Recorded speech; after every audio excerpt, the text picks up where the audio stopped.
सर्व भावी शिक्षकांचे आणि कार्यरत असलेल्या शिक्षकांचे आपल्या PS करिअर पॉईंट या यूट्यूब चॅनलमध्ये स्वागत आहे.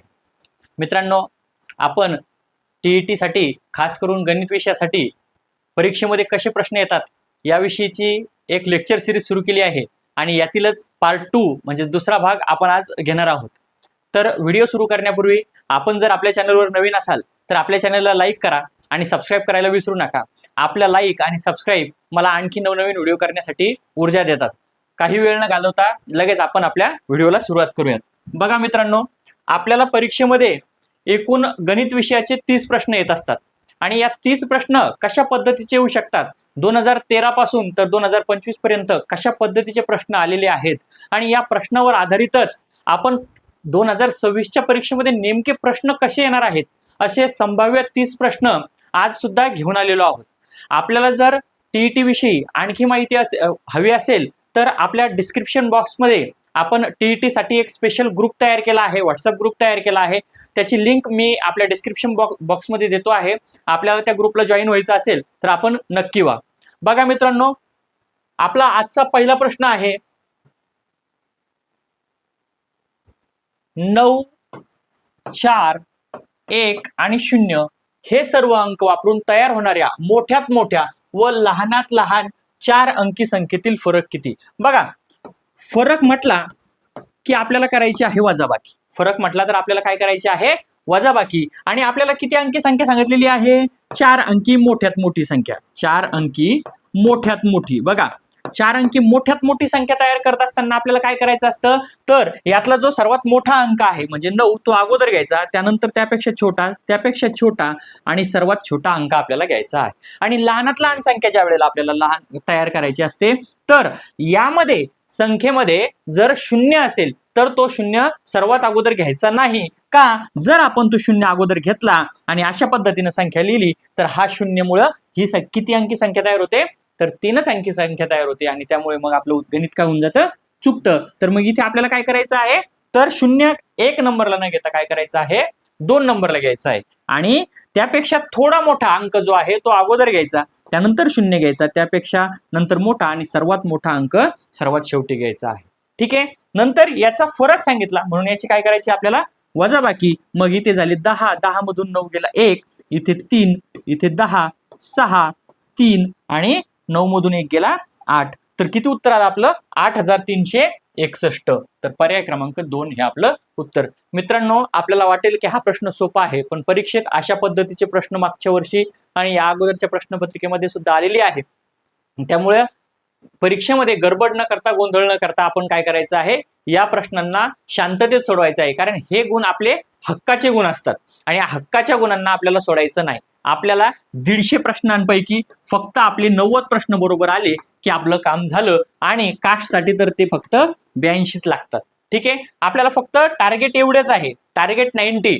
टार्गेट किती मार्क मिळाले पाहिजे, आपल्याला 90 मार्क मिळाले पाहिजे, एवढंच आपलं टार्गेट आहे. यापेक्षा आपल्याला एकही गुण शिल्लक नसला, 150 पैकी 150ही पडले तरी आपल्याला तेच प्रमाणपत्र येणार आहे पात्र म्हणून, आणि 90ही गुण मिळाले तरी आपल्याला तेच प्रमाणपत्र येणार आहे, त्यावर लिहून येणार आहे पात्र. त्यामुळे आपल्याला 90 गुण घ्यायचे आणि त्या 90 गुणासाठी आपले जे गणिताचे 30 प्रश्न आहेत मित्रांनो, त्या 30 पैकी जर व्यवस्थित आपण 21 जून पर्यंत जे काही व्हिडिओ आपल्या युट्यूबवरती टाकणार आहोत त्याच गणितांची आपण व्यवस्थित प्रॅक्टिस केली तर आपल्याला या 30 पैकी कमीत कमी 25 गुणांच्या वरती गुण मिळेल याची मी खात्री तुम्हाला देतो मित्रांनो. एवढे व्यवस्थित आणि संभाव्य गणित आपण आपल्या या लेक्चर सिरीज मध्ये आणलेले आहे. बघा मित्रांनो, त्यानंतरचा प्रश्न, रवीने व्यवसायासाठी 80,000 रुपये कर्ज काढलंय.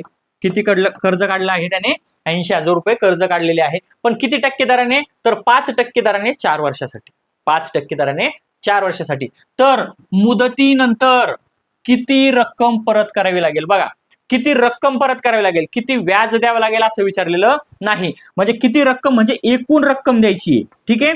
म्हणजेच काय, तर एकूण रक्कम जर आपल्याला द्यायची असेल तर हे 80,000 त्यामध्ये आपल्याला काय करावं लागणार आहे, मिळवावेच लागणार आहे. हे 80,000 अगोदरच आपल्याला काय करावं लागणार आहे, त्याच्यामध्ये मिळवावे लागणार आहे. मग आता त्याचं सूत्र काय आहे, किती व्याज त्याला गेलं त्याचं सूत्र काय आहे, तर सरळ व्याज बरोबर, सूत्र बघा मित्रांनो, सरळ व्याज बरोबर म गुणिला द गुणिला क भागिले 100 एवढं साधं सूत्र आहे. मग म म्हणजे काय, तर म म्हणजे मुद्दल, मुद्दल आहे आपले 80,000. द द म्हणजे दर, दर किती आहे तर 5 आणि क क म्हणजे काळ, काळ किती वर्षाचा आहे 4 आणि भागिले 100. इथे फक्त एकच गोष्ट लक्षात ठेवायची, जो काळ असतो, जो काळ असतो तो वर्षामध्येच आपल्याला घ्यायचा आहे. काही गणितामध्ये इथे महिन्यांमध्ये सुद्धा दिलेला असतो, तर आपल्याला ती गोष्ट एक पाळायची. करा ही वजाबाकी क्रिया. हे आहे 800, 5 चोक 20, 800 गुणिले 20, 800 गुणिले किती झाले 20, 1 2 3, 3 शून्य आहे म्हणून ते देऊन टाकले, 2 8 16.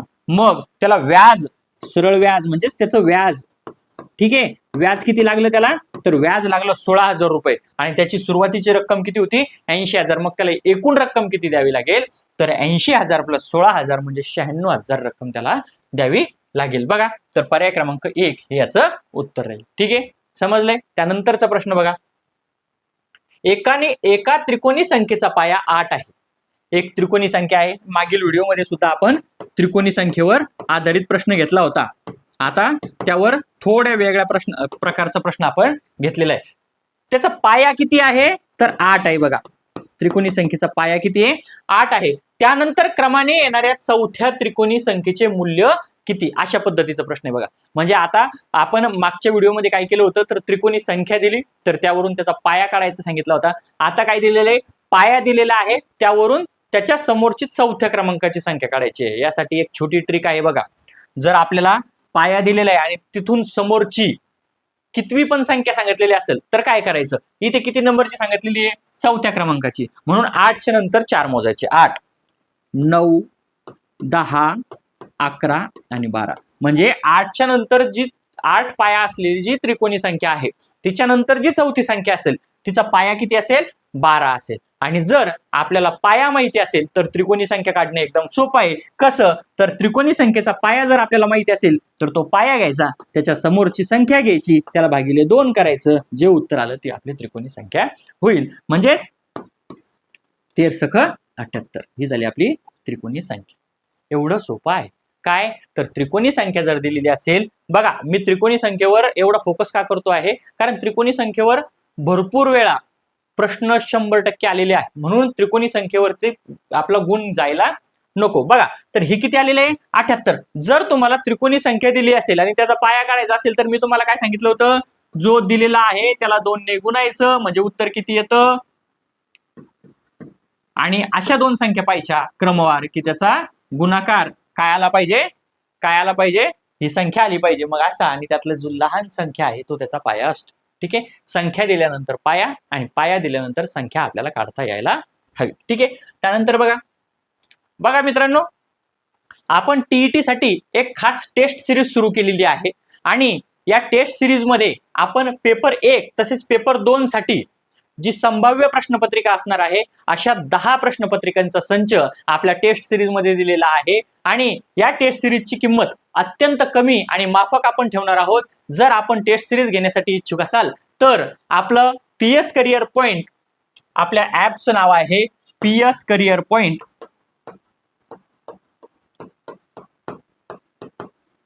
हे ऍप आपण डाउनलोड करू शकता आणि त्यामधून आपली टेस्ट सिरीज विकत घेऊ शकता. ठीक आहे, त्यानंतर बघा, एका विद्यार्थ्याला इंग्रजीत 40 पैकी 32 गुण मिळालेले. बघा, 40 पैकी 32 किती गुण मिळालेले आहे, तर 40 पैकी 32 गुण मिळालेले आहे. गणितात 60 पैकी 48 मिळालेले. बघा, गणितात 60 पैकी 48 गुण मिळालेले. गणितामध्ये किती गुण मिळालेले आहे, तर 48 गुण मिळालेले. आणि विज्ञानामध्ये 80 पैकी 64 गुण मिळालेले. विज्ञानामध्ये किती 80 पैकी किती गुण मिळालेले, 64 गुण मिळालेले आहे. तर त्याला सर्वाधिक टक्केवारी कोणत्या विषयात मिळाली, तर टक्केवारी काढण्याचं एकदम सूत्र साधं सोपं आणि समजेल असं सांगतो. बघा, काय करायचंय, जर 40 पैकी 32 गुण मिळाले तर 100 पैकी किती, अशा पद्धतीने करायचं आहे. आणि याचा काय करायचा आहे, तिरपा गुणाकार करायचा. म्हणजेच 32 गुणिले 100 भागिले 40, जे उत्तर येईल ही त्याची टक्केवारी होईल. समजले. बघा, 0 0 कट, 4 1 4, 8 चोक 32, 8 10 80, म्हणजे त्याला पहिल्या विषयामध्ये किती टक्के मिळालेले? तर 80% मिळाले. कोणत्या? तर इंग्रजीमध्ये त्याला 80% मिळाले. ठीक आहे. त्यानंतर दुसरं बघा, 60 पैकी 48 गुण मिळाले. 60 पैकी 48, मग 100 पैकी किती? करा पुन्हा. 48 गुणिले 100 भागिले 60, 8 48, म्हणजे इथे पण 80च आहे. बघा, जर दोन्हीमध्ये 80 आलं तर लगेच आपले पर्याय बघायचे. इथे गणित, इंग्रजी, विज्ञान, इंग्रजी आणि गणित दिलेले आणि सर्वात शेवटी सर्व समान दिलेले, म्हणजे हे पण समान असू शकतं. बघा, 40 ला 32, 40 दुने 80, 32 दुने 64, म्हणजे हे सुद्धा 80% आहे. म्हणजेच काय? तर त्याला सर्व विषयामध्ये समान गुण मिळालेले आहेत. काय? समान टक्के गुण त्याला सर्व विषयामध्ये मिळालेले आहे. ठीक आहे. त्यानंतरचा प्रश्न बघा, 40 डझन सफरचंद, 40 डझन बघा, 40 डझन. आता 1 डझन म्हणजे किती? तर 1 डझन म्हणजे 12. 1 डझन म्हणजे किती? 12. मग 40 डझन म्हणजे किती? तर 40 गुणिले 12, 480. एकूण सफरचंद किती झाले आता? 480. एकूण सफरचंद किती झाले? 480. खरेदी केली 480, खरेदी केली, पण किती रुपयाने खरेदी केली?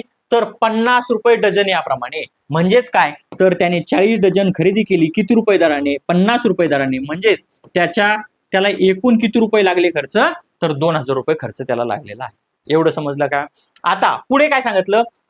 600 रुपये शेकडा दराने विकले. बघा, शेकडा 600, शेकडा 600 दराने म्हणजे काय? म्हणजे काय? तर 600 रुपयाला 100 सफरचंद त्याने विकलेली आहे. 600 रुपयाला किती सफरचंद त्याने विकली? तर 100 सफरचंद त्याने विकलेली आहे. म्हणजेच काय? बघा, 600 रुपयाला 100 सफरचंद जर का विकली त्यानं, तर मग एक सफरचंद किती रुपयाला झाला? 6 रुपयाला त्याने विकलेलं आहे. आता एकूण सफरचंद किती होते? 480. एक सफरचंद किती रुपयाला विकला? 6 रुपयाला. मग काय? एकूण सफरचंदची किंमत म्हणजे विक्री किंमत जर का आपल्याला काढायची असेल तर त्याचा आपल्याला काय करावं लागेल?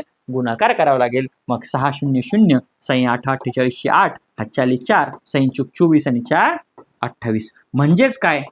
तर एकूण 2880 रुपयाला त्याने सफरचंद विकली. बघा, आता आपल्याला विचारलं काय? नफा किती होईल? काय विचारलंय त्याने आपल्याला? नफा किती होईल? मग बघा, खरेदी किंमत किती? 2000 रुपये. विक्री किंमत किती? 2880 रुपये. शिल्लक किती रुपये आले? तर याच्यासाठी काय करावं लागेल आपल्याला? याची करावं लागेल वजाबाकी. मग 0 8 8 0, म्हणजेच एकूण नफा किती झाला त्याचा? तर 880 रुपये एवढा त्याचा नफा झालेला. ठीक आहे, समजतंय? त्यानंतरचा प्रश्न बघा, एका आयताची लांबी, बघा, एक आयत दिलेला आहे. ठीक आहे, त्याची लांबी म्हणजे ही 12 सेंटीमीटर आहे आणि रुंदी किती दिलेली आहे? 5 सेंटीमीटर दिलेली. रुंदी किती दिलेली आहे? 5 सेंटीमीटर दिलेली आहे. तर त्याचा कर्ण किती असेल? कर्ण म्हणजे हा. कर्ण म्हणजे काय? हा. बघा मित्रांनो, जर आयताची लांबी आणि रुंदी दिलेली असेल तर कर्ण काढणं सोपं असतं. काय? कर्ण आपल्याला एकदम सोप्या पद्धतीने काढता येत असतो. तर कसा? तर आयताचा हा असतो काटकोन त्रिकोण आणि काटकोन त्रिकोणाच्या दोन बाजूंचा वर्गाची बेरीज जर केली तर आपल्याला तिसरी बाजू मिळत असते. बरोबर आहे? मग म्हणजेच काय? तर कर्णाचा वर्ग बरोबर पहिली बाजू म्हणजे 5चा वर्ग अधिक दुसरी बाजू म्हणजे 12चा वर्ग, यांची दोन्हीची बेरीज ही आली 25 अधिक ही आली 144. म्हणजेच ते किती येतं? 169. मग कर्णाचा वर्ग जर का 169 असेल तर कर्ण बरोबर किती राहील? याचा वर्गमूळ काढायचं, ते किती येतं? तर 13 सेंटीमीटर येतं. मग 13 सेंटीमीटर कुठे उत्तर आहे आपलं? पर्याय क्रमांक 4 हे याचं उत्तर. ठीक आहे. त्यानंतरचा प्रश्न बघा, एका वर्तुळातील, बघा, एक वर्तुळ आहे दिलेलं आपल्याला.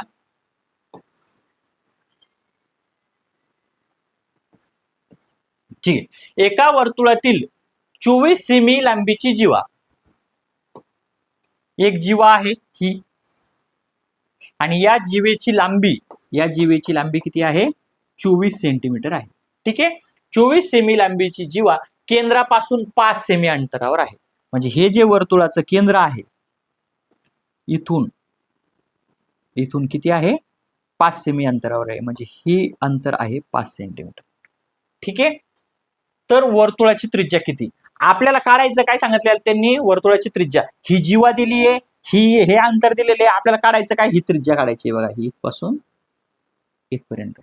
जर प्रश्न वाचला आणि आपण वर्तुळ काढलं नाही तर नेमकं कसं करायचं आपल्याला हे समजणार नाही. पण जर आपण व्यवस्थित वर्तुळ जर का काढला, बघा व्यवस्थित बघा आता इथे,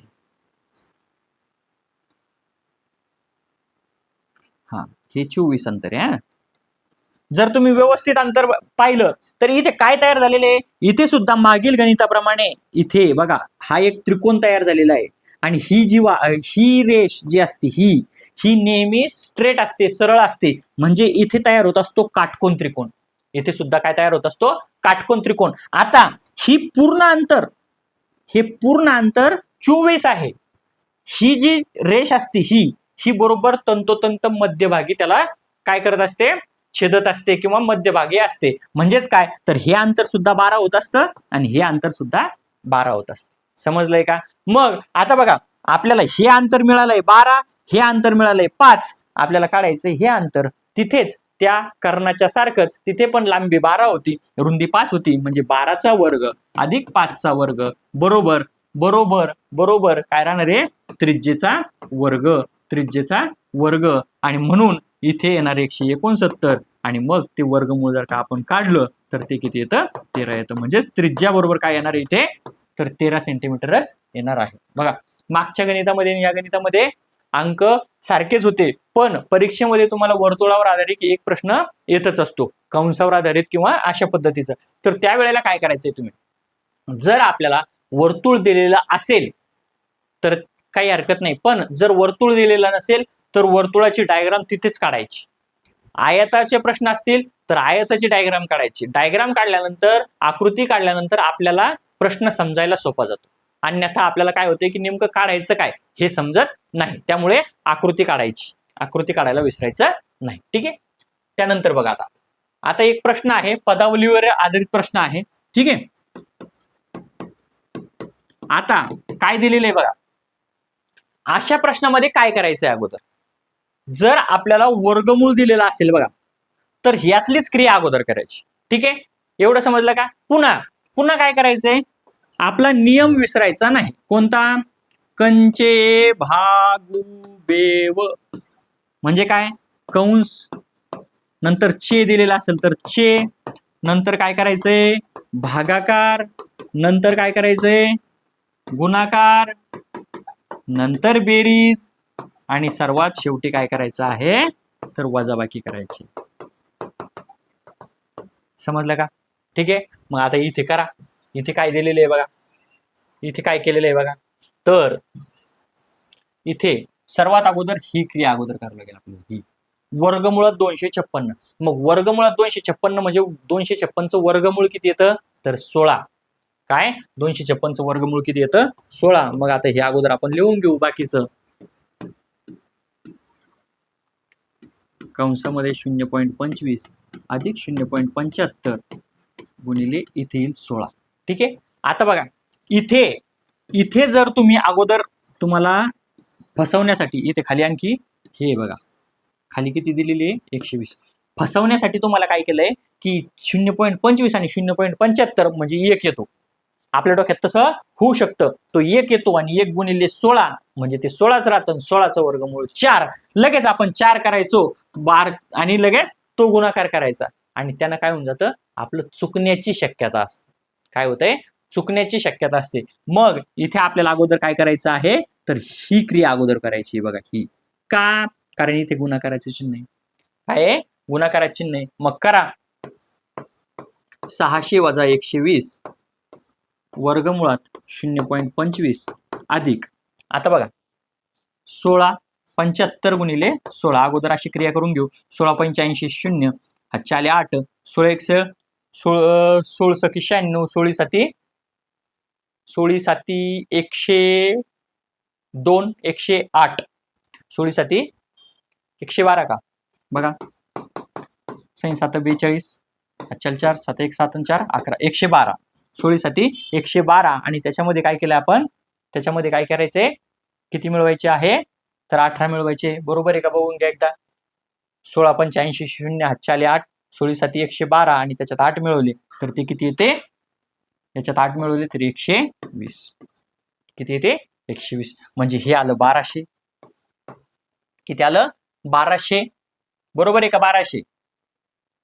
बरोबर आहे. पण इथे काय द्यावं लागेल आपल्याला, दशांश चिन्ह द्यावं लागेल. का तर इथे बघा, इथे इथे दशांश चिन्ह 2 अंकाच्या अगोदर आहे म्हणून इथे द्यावं लागेल. म्हणजे हे किती आलं 12. किती आलं आपले हे 12.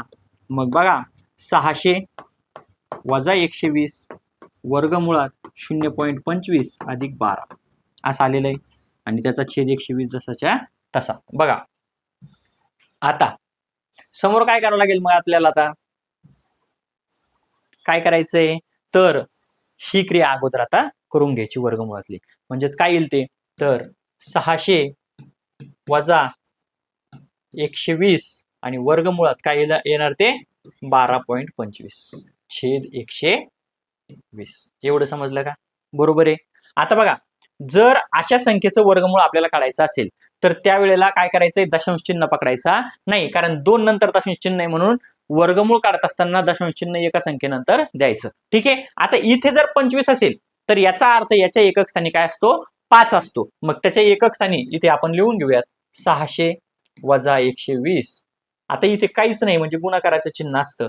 इथे बघा 25 असला म्हणजे एकक स्थानी 5 असतो आणि जे संख्या राहिलेली असते तिचे असे 2 अवयव पाहिजे की ते सलग असले पाहिजे. म्हणजे 2 आणि 3, 3 आणि 4, तर 3 आणि 4चा 12 येतं बघा. 3 चोक 12. बरोबर. तर त्यातला जो लहान अंक आहे म्हणजे 3 तो घ्यायचा. हे झालं वर्गमूळ. हे काय झालं त्याचं वर्गमूळ. सोपं आहे का. 5चा कोणत्याही संख्येच्या बघा समजा 45 आहे, याचा वर्ग काढायला काय करायचंय, हे जे 5 आहे त्याला सरळ सरळ 5 5 25 आणि 4च्या नंतरचा अंक म्हणजे 4 5 20 हे झालं याचं वर्गमूळ. 65 जर घेतला तर काय 5चा वर्ग 25, 6च्या नंतर काय येते 7 म्हणजे 6 7 42 हे झालं याचं वर्ग. आणि याचंच वर्गमूळ काढताना काय करायचं, या 25चे घ्यायचे 5 आणि याचे 2 अवयव घ्यायचे 6 आणि 7, त्यातला लहान अवयव घ्यायचा. समजलं. सोपं आहे का. आता इथे पण तसंच काय केलंय मी, मग याचे अवयव घेतले 3 आणि 4, तो 3 घेतला आणि इथे 5 घेतला आणि इथे दशांश चिन्ह दिलेला आहे. याच्या खाली 120 भागिले जे आहे ते आहेच. ठीक आहे. त्यानंतर बघा आता काय करायचंय, आता गुणाकार करायचा आहे हा. आता काय करायचंय, हा गुणाकार करायचा आहे. 12 1 12, 12 2 24, 12 त्रिक 36. काय करायचंय 12 त्रिक 36 किंवा सरळ सरळ असा गुणाकार करून घ्या. हा 0. ठीक आहे. उलटा घेऊ आपण म्हणजे काय होईल माहिती का.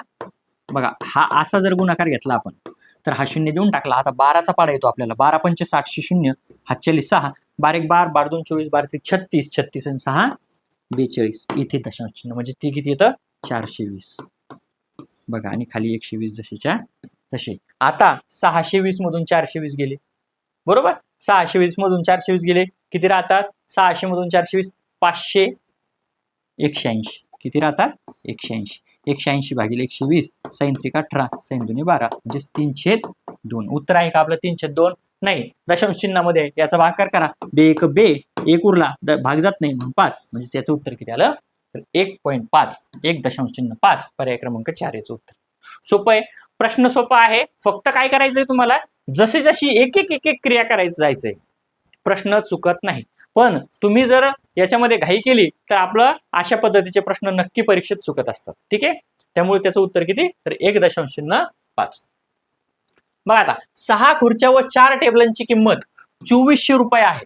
2 खुर्च्या व 2 टेबलांची किंमत 1000 रुपये आहे. 2 टेबलाच्या किमतीत किती खुर्च्या मिळतील.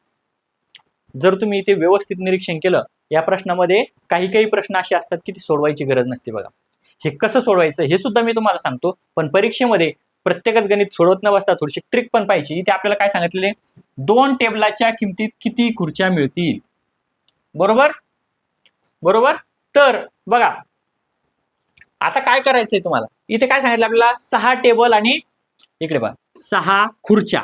खुर्च्याला काय घेऊ आपण एक्स पकडू. हे बघा इथे लिहून घेतो मी. एक्स म्हणजेच काय तर खुर्ची आणि वाय म्हणजे काय घेऊ टेबल. वाय म्हणजे काय घेऊ आपण टेबल. ठीक आहे. मग 6x अधिक 4y बरोबर किती रुपयाला गेले 2400 रुपयाला. ठीक आहे. आणि 2 खुर्च्या आणि 2 टेबलाची किंमत म्हणजे 2x अधिक 2y बरोबर किती रुपये होते 1000. एवढं समजलं. आता बघा हे काय झालंय समीकरण झालं. आता या समीकरण सोडवताना काय करायचं कुठेतरी सारखा अंक आपल्याला घ्यायचा. एक ते इथे 6 करायचे किंवा इथे 4 करायचे म्हणजे मग ते वजाबाकी आपल्याला करता येईल. मग आता इथे आपण काय करूयात तर इथे 4 करून घेऊया. इथे 4 करण्यासाठी आपल्याला किती गुणावं लागत 2 ने गुणावं लागत. मग 2 ने फक्त यालाच गुणायचं का नाही तर या प्रत्येकाला 2 ने गुणाकार करून घ्यायचं. म्हणजेच काय याला 2 ने गुणायचं म्हणजे ते येईल 4x, याला 2 ने गुणायचं म्हणजे ते येईल 4y आणि याला 2 ने गुणायचं म्हणजे ते किती येईल 2000. ठीक आहे. मग आता हे मी खुडून टाकतो सध्या. ठीक आहे. आता याची करायची वजाबाकी. याची काय करायची वजाबाकी. मग वजाबाकी करत असताना सर्व चिन्ह काय होतात बदलत असतात. इथे वजा आणि इथे सुद्धा वजा. मग 2400 मधून 2000 गेली किती राहते 4000. 4y आणि 4y कट झाली. 6x मधून 4x गेले किती राहिले 2x. मग आता x बरोबर किती राहिले 200. 200 कसे आले 400 ला 2 ने भागायचं. मग x बरोबर जर का 200 आली म्हणजे खुर्चीची किंमत किती रुपये झाली 200 रुपये. आता इथे कोणत्याही एका पदावली टाकून घ्या. 6x अधिक 4y बरोबर किती होते 2400. मग इथे जर का 200 टाकले तर ते येणार 1200 अधिक 4y बरोबर 2400. मग हे 1200 इकडे जाणार 2400 मधून 1200 काढून टाकायचे मग ते येतात 1200 आणि मग y बरोबर 1200 भागिले किती येतात तर 4 येतात आणि 4 त्रिक 12 म्हणजेच 300 रुपये. म्हणजेच y ची किंमत किती झाली 300 रुपये. बघा आता काय सांगितलेले टेबलची किंमत 300 खुर्चीची किंमत 200. आता 2 टेबलाच्या किमतीत मग 2 टेबलाची किंमत किती होणार 600 रुपये. 2 टेबलाची किंमत किती होणार 600 रुपये होणार. किती खुर्च्या येईल मग 600 रुपयात किती खुर्च्या येणार 200 एक खुर्ची 200 200 400 200 600 म्हणजे 3 खुर्च्या येणार. म्हणजेच पर्याय क्रमांक 2 याचं उत्तर. ठीक आहे समजतंय.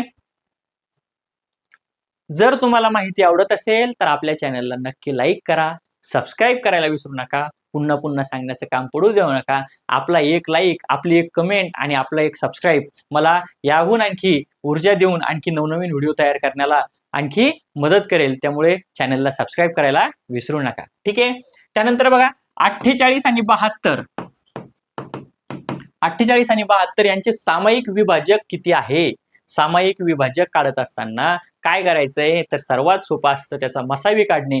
जर आपल्याला मसावी काढणं जमत नसेल तर सरळ सरळ याला कितीने कोणत्या अंकाने भाग जातो आणि याला कोणत्या अंकाने भाग जातो ते पाहायचं आणि ते सामायिक अवयव घ्यायचे. म्हणजेच 1 1 2 ने जातो 2 ने जातो, याला 3 ने जातो 3 ने जातो, 4 ने जातो 4 ने जातो, 5 ने जातो का नाही, 6 ने जातो 6 ने जातो, 7 ने साती नाही, 8 8 सक 48 बरोबर आहे. 8 9 72 याला पण 8 ने जातो. 9 याला जातो 9 ने भाग. बघा याला कितीने भाग जातोय 9 ने भाग जातोय. त्यानंतर याला 9 ने जात नाही, 10 ने नाही, 11 नाही, 12 याला 12 ने भाग जातो, याला सुद्धा 12 ने भाग जातो, 13 नाही, 14 14 28 54 14 नाही, 15 नाही, 16 16 32 16 त्रिक 48 16 चोक 64 16 ने याला जातो पण इकडच्या संख्येला जात नाही, 17 नाही, 18 18 चोक 72 इथे जातो. नंतर 19 नाही, 20 नाही, 21 नाही, 22 नाही, 23 नाही, 24 24 ने याला पण जातो याला पण जातो, 25 26 27 28 नाही, डायरेक्ट कितीने जातो मग याला आता 36 ने जातो. कितीने भाग जातो 36 ने आणि याला जातो 48 ने आणि इथे जातो 72 ने. बघा आपल्याला काय सांगितलंय सामायिक अवयव किती. मग बघा 1 2 3 4 5 6 7 आणि 8 हे झाले सामायिक अवयव म्हणून पर्याय क्रमांक 2 याचं उत्तर. ठीक आहे समजलंय सोपं होतं. काय करायचं मसावी काढणं जमत नसन डोकं लावायचं नाही. काय करायचं साध्या पद्धतीनं उत्तर काढायचं आहे. आपल्याला उत्तर येणं महत्वाचं आहे, आपल्याला 1 मार्क मिळवणं महत्वाचं आहे. आपलं टार्गेट कोणतं आहे 150 पैकी 90. आपल्याला 91 नको बरोबर का 91 सुद्धा मार्क नको. पण याच्यासाठी काय करावं लागेल गणितामध्ये 30 पैकी टार्गेट असलं पाहिजे 30च. जर 30 पडले नाही 25च्या वर हमखास पडणार. काय 25च्या वर हमखास पडणार.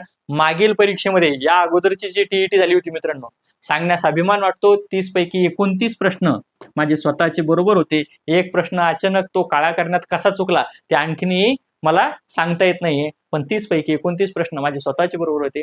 फक्त काय करायचं आहे, गणित बरोबर करायचे असतील 2-3च उपाय करा. कोणता? 4थी स्कॉलरशिप, 5वी नवोदय, 7वी स्कॉलरशिप, 8वी NMMS, यातलेच गणित करा. याच्या व्यतिरिक्त दुसरे कोणतेच गणित तुम्हाला परीक्षेत येत नाही. ठीक आहे, आतापर्यंतचा अभ्यास आहे त्यावरून सांगतोय. इतर कोणतेच प्रश्न परीक्षेत येत नाही गणित विषयाचे. 4थी स्कॉलरशिप, 5वी नवोदय, 7वी स्कॉलरशिप, 8वी NMMS, याच्या व्यतिरिक्त काहीच येत नाही. आणि त्याच्यापेक्षा ते करण्याला पण तुम्हाला जरा कठीण जात असेल, अडचण येत असेल, फक्त PS करिअर पॉइंटचे युट्यूबचे व्हिडिओ एवढेच करा, बाकी दुसरं काहीच करण्याची गरज पडणार नाही. ठीक आहे. त्यानंतर बघा, 10 मजूर एखादे काम 6 दिवसात पूर्ण करतात. मजुरांची संख्या अर्ध्याने वाढवला. बघा, 10 मजूर आहे आणि काम किती दिवसात करतो तो? 6 दिवसात करतो. ठीक आहे. आता काय झाले, तर मजुरांची संख्या 15 झाली. मजुरांची संख्या काय झालेली आहे? 15 झालेली. तर ते काम किती दिवसात पूर्ण होईल? बघा, 10 ला 6 बरोबर, म्हणजे 5 ला किती येते? 3. 5 मजूर असले तर किती? 3. हे याला 2 ने भागितलं, याला 2 ने भागितलं. ठीक आहे. म्हणजेच इथे काय होणार आहे? आणखी काय होणार आहे ते सांगतोय मी तुम्हाला. अशा पद्धतीनं सोडवल्यापेक्षा आपण वेगळ्या पद्धतीने याचं प्रश्नाचं उत्तर करूयात. बघा काय सांगितलेले, 10 मजूर एक काम 6 दिवसात पूर्ण करतात. ओके, मग मजुरांची संख्या 10, काम किती? 6. जर मजुरांची संख्या वाढली तर दिवसांची संख्या काय होत असते? कमी होत असते. दिवसांची संख्या काय होत असते? कमी होत असते. मग इथे जर तुम्ही व्यवस्थित निरीक्षण केलं, जर 2 दिवसात काम पूर्ण जर का होणार असेल, बघा मी काय सांगतो, तर जर 2 दिवसामध्ये जर काम पूर्ण करायचं असेल तर इथे काम 1.5 पट झालंय, म्हणजे हे पण काय होणार आहे? याच्या 1.5 पटीने कमी होणार आहे. काय होणार आहे?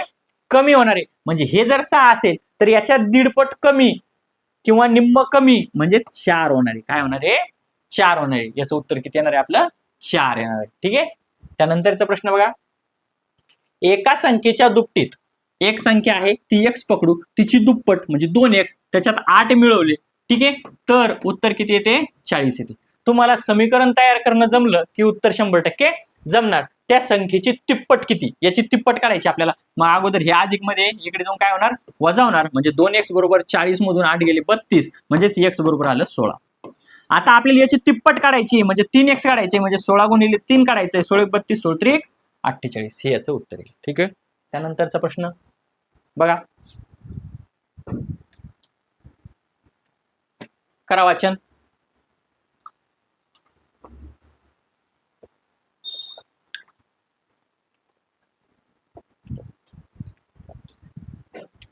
काय सांगितलेले? 6.5 किमी रस्त्यापैकी 12 हेक्टोमीटर रस्ता पूर्ण झाला. किती मीटर बाकी राहिला? बघा, आपल्याला बाकी किती सांगितलेलं आहे? मीटर. याच्यासाठी एक सूत्र आहे बघा. कोणतं? की हे डे मी डे सी. ठीक आहे, हे पाठ करायचं की हे डेमी डेसिमी, की हे डेमी डेसिमी. मग आता काय करायचं? हे मी म्हणजे हे इथलं मीटर असतं बघ. आता व्यवस्थित लक्ष द्या. काय असतं? इथला जर काही 1 मीटर आपण घेतला तर इकडे बघा, आपली ही बाजू आहे, डावीकडे हा काय होत असतो? 1-1 शून्य वाढत जात असतो. व्यवस्थित बघा. किलोमीटर, 1 किलोमीटर म्हणजे 1000 मीटर होत असतं. बरोबर, 1 किलोमीटर म्हणजे किती होत असतं? 1000 मीटर होत असतं. ठीक आहे. म्हणजेच काय, हे थोडं आपलं लिहिण्यात थोडं उलट झालं. काय असतं? इथे जर काही 1000 असला तर 1 शून्य कमी होत असतो. अशा पद्धतीनं इकडे काय होत असतं? तर इकडे काय होत असतं? अशा पद्धतीनं असतं. ठीक आहे, समजलंय का? म्हणजे काय, तर इकडे जाताना शून्य काय होत असतात? वाढत असतात या किलोमीटरचे, आणि इकडे येत असताना शून्य कमी होत असतं. ठीक आहे. मग आता आपल्याला दिलंय किती? 6.5 किलोमीटर. म्हणजेच इथे जर का 6.5 घेतलं तर इथे किती येणार? 65. इथे येणार 650, आणि मीटर किती होणार? मग ते 6500 मीटर. ते किती मीटर होणार? 6500 मीटर ते होणार आहे. ठीक आहे, 6500 मीटर होईल. आणि 12 हेक्टोमीटर हे हेक्टो, इथे जर का 12 असेल तर इथे किती होणार 120 आणि इथे किती येणार 1200. बरोबर, एवढाच पूर्ण झाला म्हणजे एवढा काढून टाकायचा आहे. या 6500 मधून एवढा काढून टाकायचा आहे म्हणजे इथे किती राहणार मग 5300. 5300 मीटर रस्ता राहणार. पर्याय क्रमांक 1 याचं उत्तर येणार. सोपं आहे का? काय हे पाठ करा फक्त की हे डे मी डे सी मी. इकडे इकडे इथे 1000 असला इकडे 100, इथे 10, इथे 1, इकडे 1000 असला इथे 100 होणार, इथे 10 होणार आणि 1 मिलीमीटर होणार. ठीक आहे, ओके. त्यानंतर बघा, सकाळी 8:15 वाजता सुरू झालेला कार्यक्रम दुपारी 1 ला संपला. मग काय करायचंय, सरळ सरळ पुढे मोजत जा. 8च्या नंतर 9, 10, 11, 12, 1 किती तास झाले 5 तास. हे 15 मिनिटं आहे, 45 मिनिटं म्हणजे ते 30 मिनिटं म्हणजे 5 तास आणि 30 मिनिटं याचं उत्तर राहील. ठीक आहे, त्यानंतर कुठे पर्याय क्रमांक 2 याचं उत्तर. त्यानंतरचा प्रश्न बघा, 24,000 मण्यांपासून प्रत्येकी 15 मण्यांच्या माळा तयार केल्या. 24,000 प्रत्येकी 15 मण्यांची माळ. मग काय करायचंय, भागाकार करायचंय. करा भागाकार, 15 × 15 उरले किती 9, 15 × 90 म्हणजे 1600 माळा तयार झाल्या.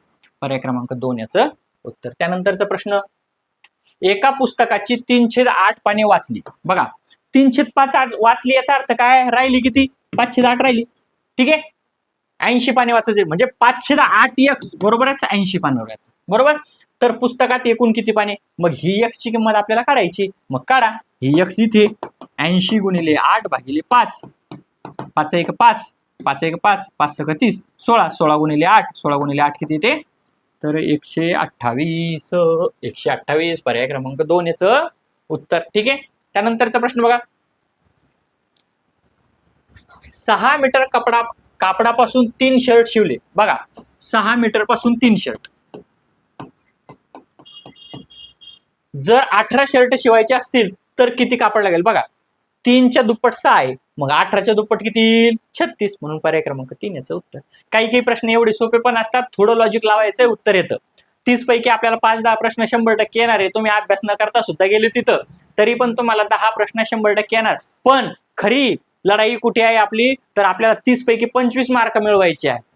30 पैकी किमान किती मार्क मिळवायचे, 25 मार्क मिळवायचे. मग ते वरचे 5-10 मार्क आहे याचीच आपली खरी लढाई आहे. आणि तिथेच आपण पात्र होणार की अपात्र होणार आणि तिथेच 5-10 मार्क आपले ठरवणार आहे. ठीक आहे, त्यानंतरचा प्रश्न बघा, एका त्रिकोणाच्या 3 कोणांची मापे 2 आस, 3 आस, 4 आहे. मग त्रिकोणांची सर्व कोणांच्या मापांची बेरीज किती असती तर 180 असती. मग एक आहे 2x, दुसरा आहे 3x, तिसरा आहे 4x बरोबर 180. 2 आणि 3 5, 5 आणि 4 9 म्हणजे 9x बरोबर 180. आणि मग x बरोबर 180 भागिले 9 म्हणजेच x बरोबर 20. x बरोबर किती आलं 20. आता आपल्याला सांगितलं काय तर मोठा कोण किती, काय सांगितलेलं आहे मोठा कोण किती. मग मोठा कोण किती असतो 4 म्हणजे 4x. मग याला 4 ने गुणा म्हणजे 20 चोक 80. 20 चोक 80. 30 नाही, 60 नाही, 90 नाही, तरी तिचं उत्तर किती 30, 60, 90चं प्रमाण आपल्याला इथे काहीच कामी नाही. उत्तर आपलं वेगळंच आहे 80. पर्याय क्रमांक 4. ठीक आहे, काही मजुरांची 8 दिवसांची मजुरी. बघा, 8 दिवसांची मजुरी. 8 दिवसांची मजुरी आपण काय करूयात, मग त्या जेवढे मजूर होती त्यांची 1 दिवसाची मजुरी काढून घेऊ. त्याला 8 ने भागून घेऊ. 8 × 8 6, 8 × 8 64 म्हणजे 1800 रुपये. जेवढे मजूर होते त्यांची एका दिवसाची मजुरी किती होती 1800 रुपये. आणि मग मजुरांची संख्या आता कितीने कमी केलेली आहे 2 ने कमी केलेली. तर 4 दिवसांची 4800 होती. बघा 4 दिवसांची, मग आता यांची पण एका दिवसाची काढून घेऊ. 4 × 1 4, 4 × 2 1200.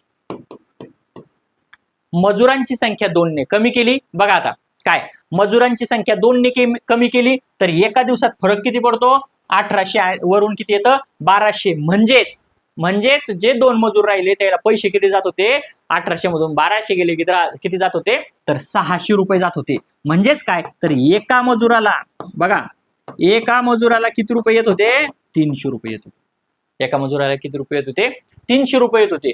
तर प्रत्येक मजुराची एका दिवसाची मजुरी किती तर 300 रुपये. एवढा सोपा प्रश्न होता. फक्त काय करायचं आपल्याला 8 दिवसाची दिलेली आहे त्यावरून एका दिवसाची काढून घेतली. मजुरांची संख्या माहित नाही पण जेवढे मजूर होते त्याला 1800 रुपये होते. आता दुसऱ्या याच्यात काय केलं तर 2 न संख्या कमी केली आणि 4 दिवसात एवढे मग त्यात पण केले.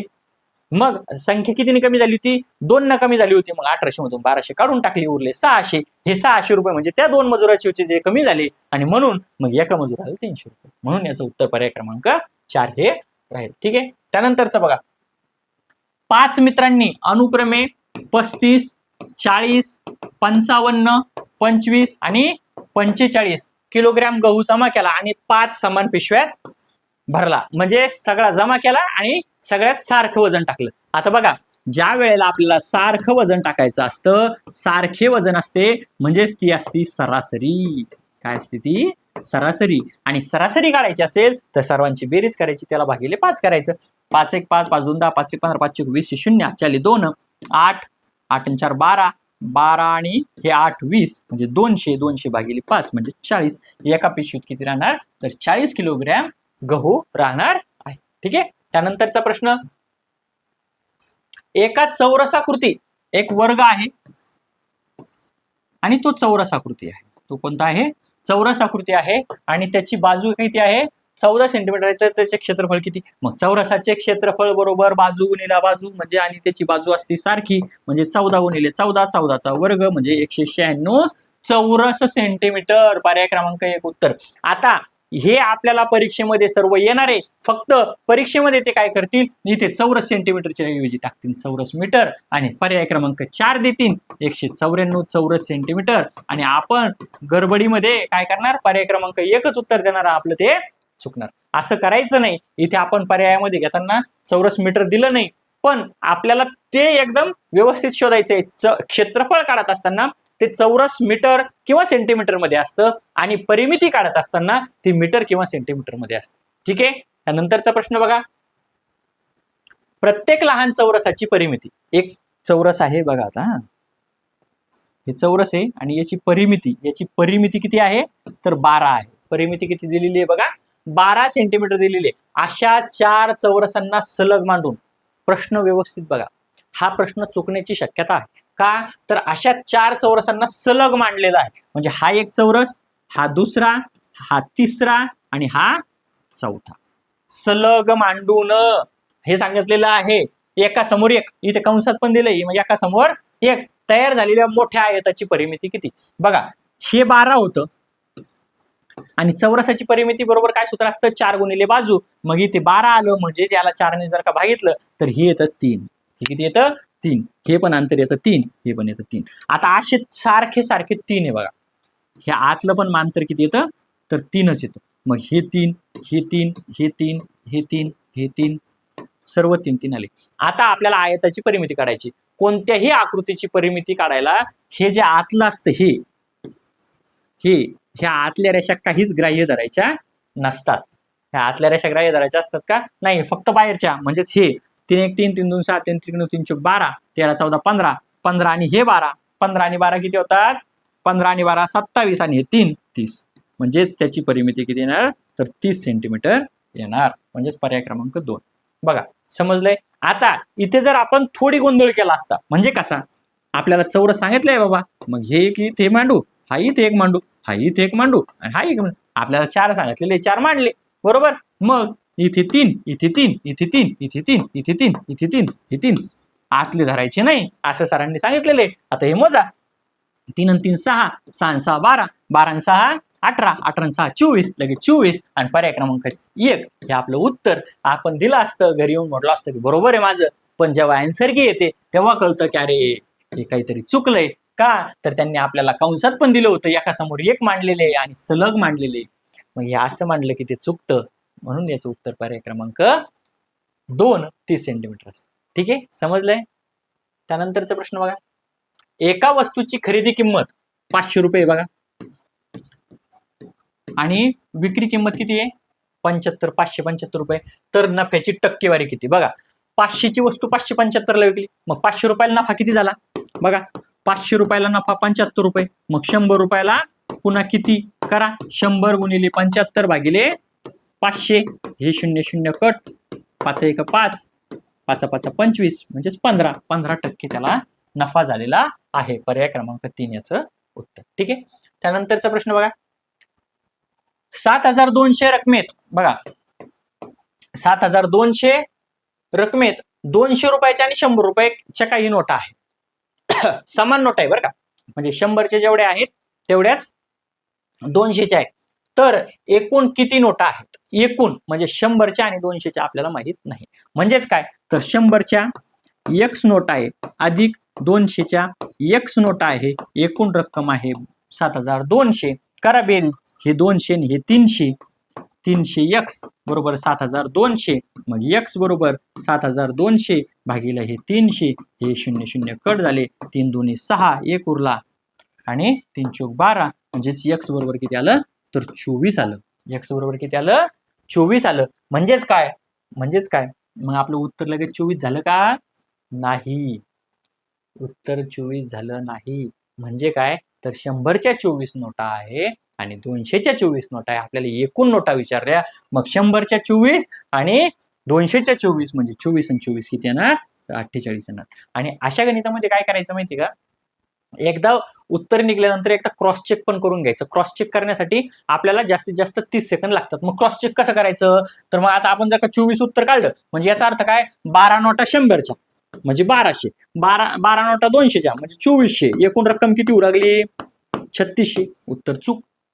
म्हणजे आपण जर पर्याय क्रमांक 2 पण देणार असून तरी पण आपलं काय, एकदा क्रॉस चेक केल्यानंतर बरोबर येऊन जाईल. मग 48ला 24 नोटा 100च्या म्हणजे 2400 रुपये, 24 नोटा 200च्या म्हणजे 4800 रुपये, 8 4 12, चला 7200 आहे उत्तर. ठीक आहे, अशा पद्धतीने क्रॉस चेक सुद्धा आपल्याला करायचंय. म्हणजे त्याने काय होईल, तर आपलं उत्तर, आलेलं उत्तर चुकणार आहे, हातचे मार्क आपले जाणार नाही. आणि हेच आपल्याला या परीक्षेमध्ये टाळायचं आहे. ठीक आहे, 15 मीटर लांब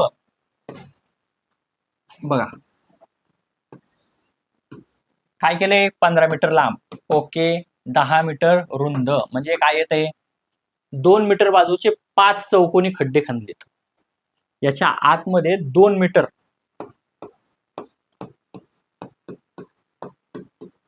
किती खड्डे आले, 4, 5 खड्डे झाले. खड्डे खणल्यास उरलेल्या जागेचे क्षेत्रफळ किती? मग आता हे क्षेत्रफळ आपल्याला काय करायचंय, हे सोडून हे जे राहिलं हे बाकीचं, हे याचं क्षेत्रफळ काढायचं. मग क्षेत्रफळ काढत असताना काय करायचंय, आयताचे क्षेत्रफळ बरोबर लांबी गुणिले रुंदी म्हणजे 15 गुणिले 10 150 आणि 2 मीटर बाजूचे चौकोनी खड्डे खणलेले. मग चौकोनी खड्डे म्हणजे चौरसाचे क्षेत्रफळ, चौरसाचे क्षेत्रफळ बरोबर काय आहे सूत्र, बाजूचा वर्ग. मग बाजूचा वर्ग म्हणजे काय, 2 गुणिले 2 म्हणजे 4, याचं आलं 4, याचं आलं 4, याचं आलं 4, याचं आलं 4, याचं आलं 4, 4 1 4, 4 2 8, 4 3 12, 4 4 16, 4 5 20. मग या 150 मधून 20 काढून टाका, उत्तर आलं 130. 130 म्हणजे पर्याय क्रमांक 3 याचं उत्तर. ठीक आहे, त्यानंतरचा प्रश्न बघा,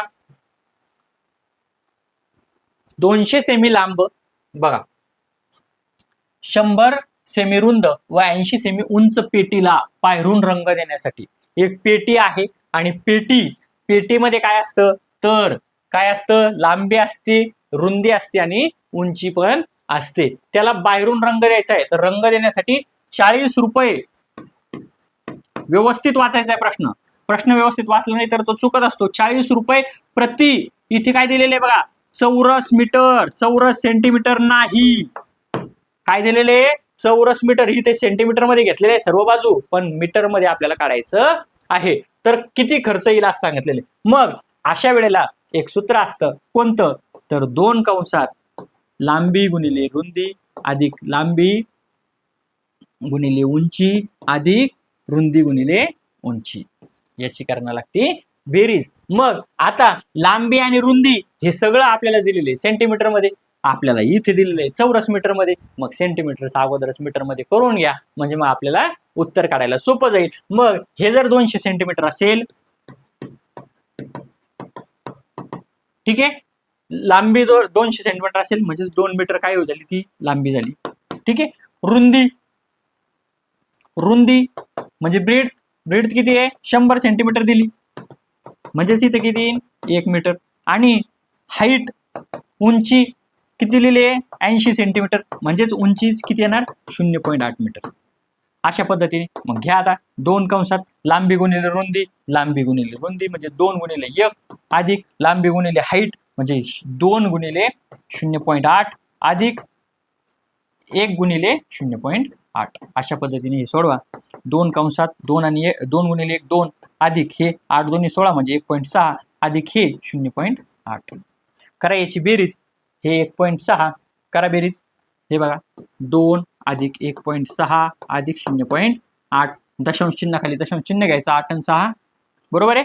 8 आणि 6 14 बरोबर आहे ना. ब्रीड बरोबर आहे आपली. 8 आणि 6 14 4 हात चाला 1 4.4 किती ते 4.4. आता 2 कंसात 4.4 म्हणजे हे गुणाकार आहे. 4.4 गुणिले 2 म्हणजेच 8.8. 8.8 बघा 8.8 काय झाले स्क्वेअर मीटर किंवा मीटर स्क्वेअर. ठीक आहे. ही काय झाली त्याचं क्षेत्रफळ झालं. आता त्याचं क्षेत्रफळ निघालं आपल्याला 40 रुपयाला 1 चौरस मीटर आहे. आता 8.8 चौरस मीटर किती रुपयाला येईल मग करा गुणाकार. 8.8 गुणिले 40 दशांश चिन्ह नंतर बघू काय दशांश चिन्हाचं. 8 चोक 32 2 8 3 8 चोक 32 33 34 35 दशांश चिन्ह एका अंकानंतर म्हणून इथं देऊन टाकला म्हणजेच उत्तर किती आलं तर 352 रुपये त्या ठिकाणी लागणार आहे. मग 352 म्हणजेच पर्याय क्रमांक 1 हे याचं उत्तर येणार. ठीक आहे. त्यानंतरचा प्रश्न बघा. खालीलपैकी सहमूळ नसलेली जोडी कोणती. सहमूळ संख्या म्हणजे काय तर ज्या दोन संख्यांचा सामायिक अवयव हा फक्त आणि फक्त 1 असतो त्याला सहमूळ संख्या असे म्हणतात. आता इथे प्रश्नात काय विचारलंय तर सहमूळ नसलेली जोडी म्हणजे ज्याचा अवयव सामायिक अवयव 1 पेक्षा जास्त असेल अशी संख्या आपल्याला पाहिजे आहे. बघा हा 11चा वर्ग आहे. हा 12चा वर्ग आहे. 11 गुणिले 11 याला सहमूळ संख्या ही सहमूळ संख्या आहे कारण 11 गुणिले 11 दुसरे अवयव पडत नाही. हे 81 म्हणजे 9 गुणिले 9 म्हणजे 3 गुणिले 3 गुणिले 3 गुणिले 3 आणि हे 10 गुणिले 10 म्हणजे 2 गुणिले 5 गुणिले 2 गुणिले 5. हे बघा याच्यात पण सामायिक अवयव 1 सुद्धा नाही म्हणून ही सुद्धा सहमूळ संख्या आहे. इथे आहे 91 आणि 169 तर 91 चे अवयव किती पडतात तर 13 गुणिले 7 बरोबर आणि 169 चे 13 गुणिले 13 इथे सामायिक अवयव 13 13 आहे म्हणून ही संख्या सहमूळ संख्यांची जोडी नाही. पण तरी पण पर्याय क्रमांक 4 एकदा चेक करून घेऊया. 81 म्हणजे 9 गुणिले 9 म्हणजे 3 गुणिले 3 गुणिले पर्याय सारखेच झालेले आहे. पर्याय क्रमांक 4 आणि पर्याय क्रमांक 2 सारखाच आहे. त्या दोन्ही सहमूळ संख्या आहे त्यामुळे तो घ्यायचा नाही. उत्तर किती आहे त्याचं तर पर्याय क्रमांक 3 ही सहमूळ संख्यांची जोडी नाही. इथे एक थोडी रिव्हिजन घेऊ. सहमूळ संख्या म्हणजे काय की ज्या दोन संख्यांचा सामायिक अवयव हा फक्त आणि फक्त 1 ही संख्या असतो त्याला सहमूळ संख्यांची जोडी असे म्हणतात. आणि जोडमूळ संख्या म्हणजे काय जोडमूळ को-प्राईम नंबर म्हणजे काय की अशा दोन मूळ संख्या की ज्याच्याचा फरक हा फक्त 2 असतो त्याला जोडमूळ संख्या असे म्हणतात. परीक्षेमध्ये यावर आधारित तुम्हाला प्रश्न हमखास येत असतात. यावर आपण इयत्ता 5वीची तयारी नवोदयची यावर जी लेक्चर सिरीज सुरू केली आहे त्यामध्ये सुद्धा डिटेल माहिती आपण संख्या व संख्या पद्धती या घटकावर दिलेला आहे. त्यावर तुम्ही ते व्हिडिओ बघू शकता. ते सुद्धा तुम्हाला अत्यंत कामी येऊ शकतात. ठीक आहे. त्यानंतरचा प्रश्न बघा. एका रांगेत सीमा डावीकडून 16वी बघा इकडून ती 16वी आहे. ही सीमा घेऊ आपण इथे 16वी आहे. ठीक आहे. व उजवीकडून 21वी म्हणजे इकडं हे बघा इथे 20 जण आहे ही 21वी. ठीक आहे. इथं 15 जण आहे ही 16वी. आता बघा काय असतं जर ही एकच व्यक्ती दोन्ही बाजून जर का घेतली तर इकडचे एक सोडून द्यायचा बाकीची मोजायची किती 20 इकडचे एक सोडून द्यायचा म्हणजे ती 16वी आहे ना ती सोडून द्यायची ती राहिलेली घ्यायची म्हणजे किती झाले 15 20 अधिक 15 किती होतात 35 किती होतात 35 आणि ही दोन्हीकडून एकच व्यक्ती पकडलेली म्हणून तो एकच अंक घ्यायचा 35 आणि 1 किती होतो 36 म्हणजे रांगेत एकूण संख्या किती तर पर्याय क्रमांक 2 36 याचं उत्तर. ठीक आहे. त्यानंतरचा प्रश्न बघा. एका संख्येच्या एक संख्या आहे तिच्या 4/7 भागात 18 मिळवले तर उत्तर त्या संख्ये इतकी येते म्हणजे ती संख्या एक जर का पकडली आपण तर अशा पद्धतीचं झालेलं आहे. मग आता काय करायचंय ही ते बेरज येते इकडे जाऊन काय होणार वजाबाकीत होणार म्हणजेच x वजा 4/7 x इथे खाली काहीच नाही मग करा इथे येणार 7 7x वजा 4x म्हणजेच काय येणार 3x/7 बरोबर 18 बरोबर ना 18च. हा मग आता इथे भागाकारामध्ये इथे जाणार गुणाकारामध्ये 18/7 आणि इथे हे येणार 3 3 सक 18 sin 7 42 x बरोबर येणार 42. सर हे एवढं फास्ट कसं केलं काही समजलं नाही बरोबर ना. चला स्लोली घेऊया. बघा बघा काय केलंय पहिल्यापासून घेऊ. ठीक आहे स्लो घेतो थोडं फास्ट झाला असेल कदाचित. बघा एक संख्या आहे आपल्याला ती संख्या कोणती आहे माहित नाही मग ती संख्या पकडू आपण x. ती संख्या किती पकडायची x. या संख्येच्या 4/7 भाग म्हणजे या संख्येचे 4/7 भाग म्हणजे किती 4/7 x. याच्यात जर 18 मिळवले तर उत्तर तीच संख्या येते. तीच संख्या येते म्हणजे किती येतं x येतं. समजलं का. मग आता ही पदावली सोडल्यानंतर आपल्याला x ची किंमत मिळते. मग x ची किंमत काढताना काय करायचंय इकडच्या बाजूने जर बेरजेचं चिन्ह असेल तर इकडे जाताना ते कोणतं होत असतं वजाबाकीचं होत असतं. म्हणजेच इथे येणार 18 आणि हा x जसाचे तसा इथे येणार 4/7 x. आता ही पदावली सोडवा. इथे छेद नसतो म्हणजे 1 असतो. 1 ने 7 ला गुणायचं 7 1 7 7 ने याला गुणायचं 7 x वजा 4x. मग हे करायचंय इथे येतं 3x छेद 7. हे 7 इथे छेदात असते म्हणजे भागाकारात असते. इकडे जाऊन काय होणार गुणाकारामध्ये होणार म्हणून 18 गुणिले 7 होणार आणि इकडे 3x राहणार. आता हे 3x इथे गुणाकारामध्ये 3 मग इकडे येणार आणि कशामध्ये होणार तर भागाकारामध्ये होणार म्हणजे इथे आले x. आता हे 3 1 3 3 सक 18 मग हे आलं 6 गुणिले 7 म्हणजेच किती येतं 42 म्हणजेच x बरोबर किती आलं 42. मग ती संख्या किती राहणार तर 42 ही होणार. ठीक आहे कॅल्क्युलेशन थोडे आपल्याला फास्ट जमायला पाहिजे. ठीक आहे त्यानंतर बघा घड्याळात 4:30 तास काटा व मिनिट काटा यामध्ये किती अंशाचा कोण होईल तर आपला सूत्र आहे 11/2 m वजा 30 h बरोबर. हे सूत्र आहे m म्हणजे मिनिट h म्हणजे हावर. ठीक आहे मग 11/2 m किती 30 मिनिट वजा 30 h 30 गुणिले हाईट हावर म्हणजे करा बेग बे याला 15 15 1 15 5 हात चाल 1 15 1 15 1 16 वजा 3 चौक 12 45 अंशाचं सूत्र पाठ करा. कोणतं 11/2 m वजा 30 h. अशा पद्धतीने आपले आजचे प्रश्न सुद्धा झालेले आहे. असे आपण 30 प्रश्न पहिल्या व्हिडिओमध्ये 30 प्रश्न या व्हिडिओमध्ये 30 प्रश्न हे 30 आणि 30 60 प्रश्न करा मित्रांनो. 60 पैकी मी तुम्हाला सांगतो जसेच्या तसे फक्त अंक बदलून प्रश्न तुम्हाला परीक्षेत येणार. ही PS करिअर पॉइंटची गॅरंटी आहे. दुसरं काहीच येणार नाही. बाकी इतर आता मागे एक पत्र आलं होतं की परीक्षा परिषदेने एक पत्र काढलं होतं काय की परीक्षा आता उपयोजनात्मक स्वरूपाची येणार. हे बघा मानसशास्त्र उपयोजनात्मक येईल गणित विज्ञान येईल मराठी येईल इंग्रजी येईल पण गणिताचे तुम्हाला गणितच विचारावे लागणार. फक्त त्याचे अंक चेंज होतील बाकी काहीच बदल होणार नाही. त्यामुळे आपण जी लेक्चर सिरीज घेत आहोत ही तुम्हाला अत्यंत उपयुक्त आहे. तुम्ही 21 जून पर्यंत हे व्हिडिओ बघा तुम्हाला नक्की फायदा होईल. जर व्हिडिओ आवडला असेल तर व्हिडिओला लाईक करा आणि चॅनलला सबस्क्राईब करायला विसरू नका. आणि आपल्याला इतर विषयांची सुद्धा जी माहिती हवी असेल तर आपल्या डिस्क्रिप्शन बॉक्समध्ये आपण एक व्हॉट्सअपमध्ये एक ग्रुप तयार केला आहे TET साठी स्पेशल. त्याला जॉईन व्हा आणि यासाठी आपण आपल्या PS करिअर पॉइंट या ॲपवरती एक टेस्ट सिरीज सुद्धा लॉन्च केली आहे. ती सुद्धा आपण नक्की जॉईन करा. आपल्याला याचा नक्कीच फायदा होईल. पुन्हा एकदा जर चॅनलला दिलेली माहिती आपल्याला आवडत असेल तर चॅनलला सबस्क्राईब करायला विसरू नका लाईक करायला विसरू नका आणि आपल्या मित्रांपर्यंत सुद्धा चॅनलची लिंक पाठवायला विसरू नका. पुन्हा एकदा भेटूया नवीन व्हिडिओमध्ये. तोपर्यंत बाय बाय.